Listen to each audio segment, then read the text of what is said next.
store with something new and you have the latest latest phone and you got the iPhone 4. You're like, oh, you know about that? Nope, don't know nothing about it, but I have it. Proverbs 29:18, the Bible declares these words. Would you read with us, please? Where there is no vision, the people perish.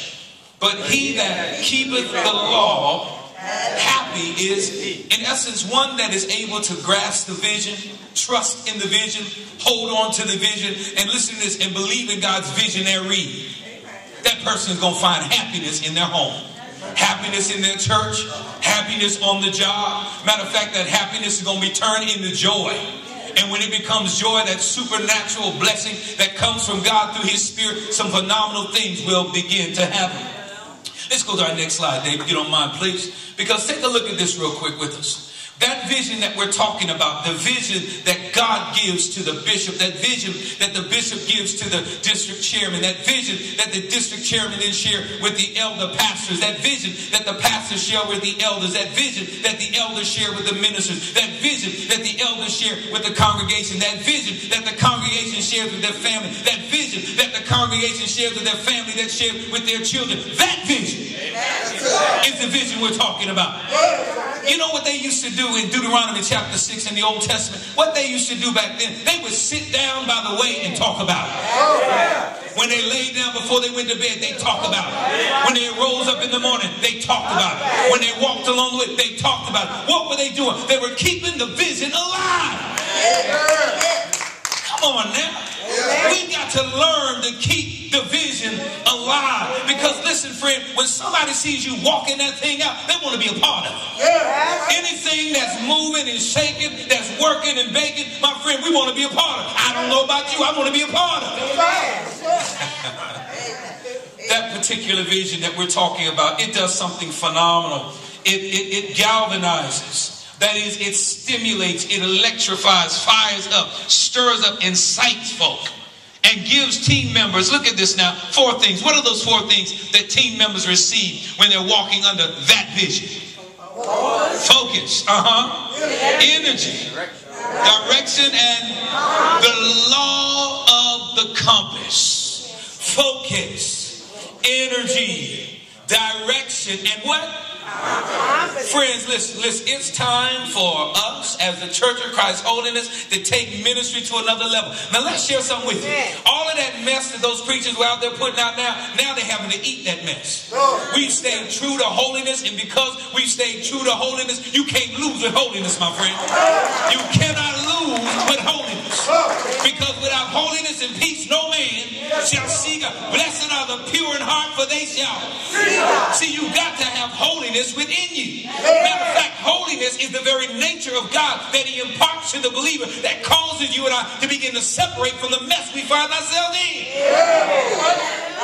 And these cats are sitting up in there tripping about all this stuff. They got all these folk caught up in houses and cars and clothes. But guess what? They don't have none of it now, do they?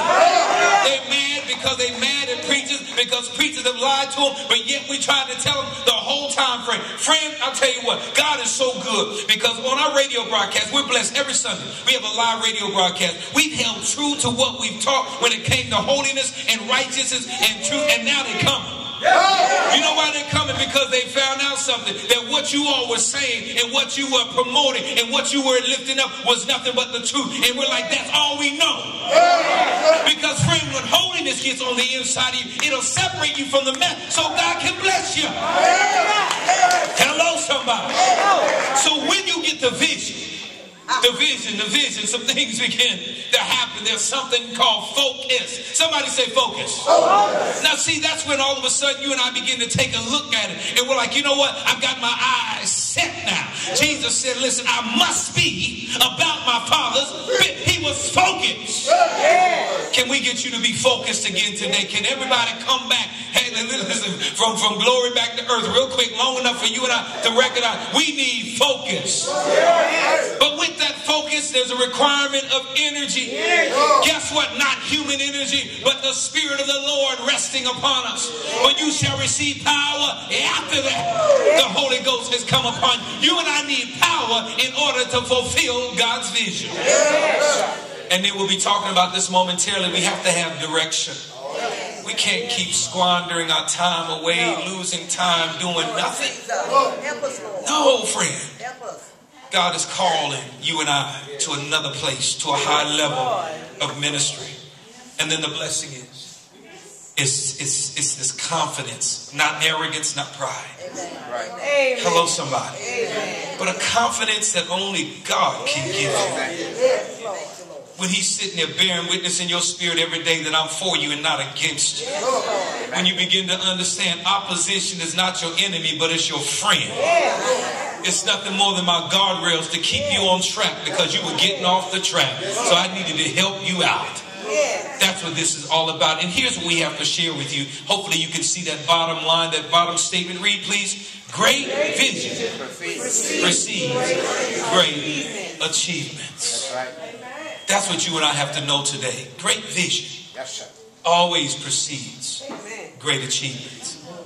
You know the blessing is you guys are blessed with a great leader here. All you have to do is follow. Now listen to this. You know what? And I don't know about you. Can we share something to make you laugh about me? We believe in the Gamaliel principle. You know what that is?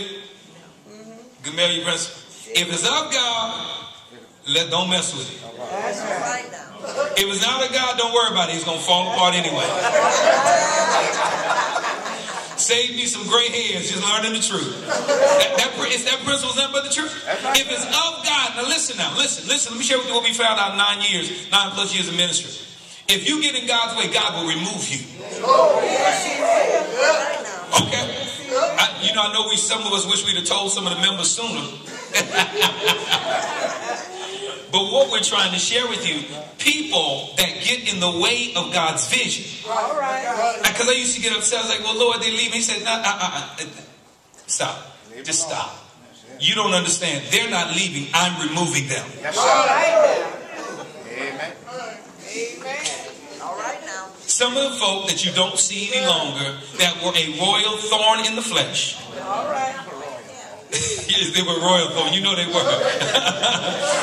God said, don't worry about them. I've got that. And God then removes them. But here's